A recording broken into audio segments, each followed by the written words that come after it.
Bonjour, bonjour tout le monde. Comment allez-vous? C'est le professeur Ricardo Matalbert.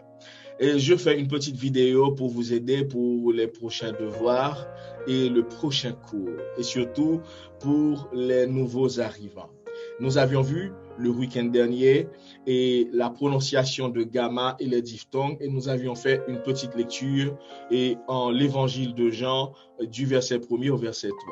Alors, je fais un petit résumé donc sur la prononciation de gamma. Gamma, c'est cette lettre en majuscule et en minuscule. On dit gamma, se prononce N devant. Gamma, en minuscule, vous voyez, devant kappa, majuscule et minuscule, devant ki, majuscule et minuscule, et devant xi. Et on a donné un exemple. Il y a ce mot qui est composé de ces lettres, alpha, gamma, epsilon, lambda, omicron, et puis sigma final. On dit, eh bien, comme il y a deux gamma selon la règle que nous venons de voir, eh bien, nous allons lire le premier gamma comme si c'était un nu, et un N dans l'alphabet latin. Eh bien, on va lire la première syllabe comme en. Vous voyez? En. On continue et puis on va lire la deuxième syllabe ge. La deuxième syllabe ge. Et puis on poursuit avec la dernière syllabe qui est los. Eh bien, ça fait angelos. Ça fait angelos. On avait dit aussi qu'il y avait 7 voyelles dans l'alphabet grec et il faut les connaître et par cœur. Alpha, epsilon, eta, iota, omicron, epsilon, oméga.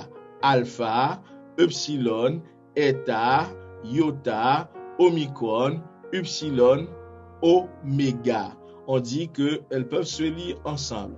Si la première voyelle est un iota et la seconde est un epsilon, les deux forment une diphtongue, c'est-à-dire elles se prononcent en même temps. Par exemple, quand vous voyez alpha, iota, n'ayez pas peur de lire aïe, comme dans bye. OK? Et puis quand vous voyez epsilon, iota, vous lisez ei, comme dans abeille. OK? Et puis après, nous avons un autre mot qui est omicron et iota. Quand vous voyez omicron et iota, lisez oi, comme dans hoi. OK? Comme dans hoi, n'ayez pas peur de lire oi. OK? Bien. OK. Donc, on peut passer à la lecture de Jean chapitre 1er, verset 1 à verset 3. Kata Yohanen. Je vais lire pour vous. En a ke en o lo gos kai o lo gos en pros ton theon kai theos en o logos utos en enarche